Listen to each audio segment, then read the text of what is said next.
Hello Srinivas Goud గారు, నమస్తే. నేను సిద్దిపేట నుంచి చక్రధర్ గౌడ్ మాట్లాడుతున్నా.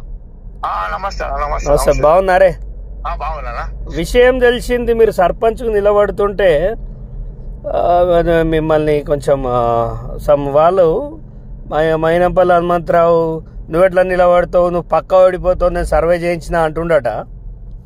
అన్నది కానీ నేను ఏమైనా అయితే మాకు ఏమైందంటే, ఇక అన్న ఫస్ట్ చెప్పినావు, అన్న నువ్వు డ్రాప్ గా నువ్వు ఆయనకు సీటు ఆయనకి ఇప్పుడు ఒకసారి ఛాన్స్ ఇద్దాము, నువ్వు డ్రాప్ గా నీకు వేరే ఏదైనా ఇస్తా ఇది అని అన్నాడు. అంటే నేనేమన్నా అన్న నేను 30 ఏళ్ళ నుంచి నేను కాంగ్రెస్ పార్టీలో పనిచేస్తున్నాను, నేను నిలవడనన్నా ఏదని చెప్పి అనగానే సరే మా కొంచెం అన్నాడు కానీ మనం ఏదో లైట్ తీసుకోవాలి అని చెప్పి సభ్యులు ఊరుకునే. ఎందుకు తీసుకుంటావన్నా, నువ్వు హార్డ్ వర్కర్, ఇన్నేళ్ళు పార్టీకి పనిచేసినావు. సరే మనం పార్టీలు వేరైనా, నేను చేసి వచ్చిన పార్టీ అది కూడా కాదంటలేదు, కానీ ఒక మరి వాళ్ళకే ఇచ్చేటోనికి రెడ్డోనికి జడ్పీటీసో ఎంపీటీసో ఇచ్చుకోమని కదా. అదే చెప్పినా నేను, అది కూడా చెప్పిన వాస్తవంగా. 200% గెలవని ఆయన సర్వే చేయించేది ఏంది? నేను అన్న సర్వే చేస్తా అంటే ఇక ఆడవుండి సర్వే చేస్తూ కాదన్న, వీడికి రంపి మన ఊళ్ళో ఎవరినన్నా పంపించి వాళ్ళని తిరుగుమను, అక్కడ ఇద్దరిని ఇక్కడ ఇద్దరిని పంపిమను. ఒక సర్వే చేస్తే పలాన్ వ్యక్తులు నిలబడుతున్నారు, ఏ వ్యక్తికి మంచిగా ఉంటది ఏం సంగతి అని అడుగుమను.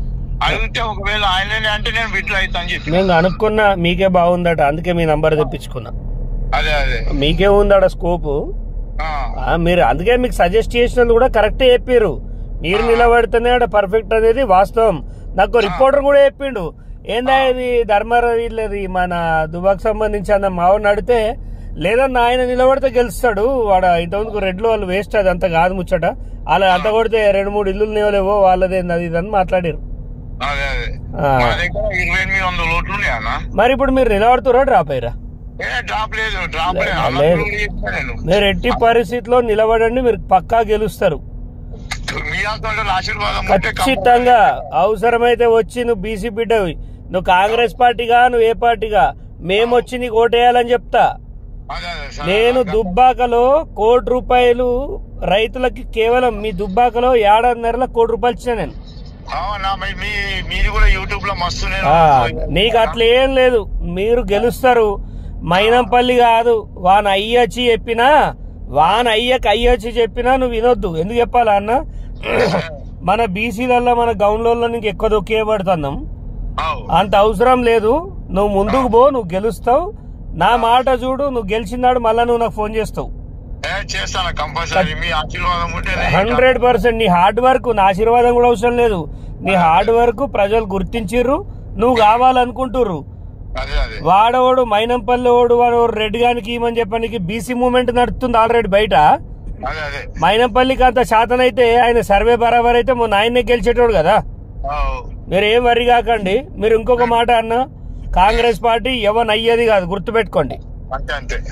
ఎప్పటి నిన్నగాక మొన్న వచ్చిండు మైనంపల్లి.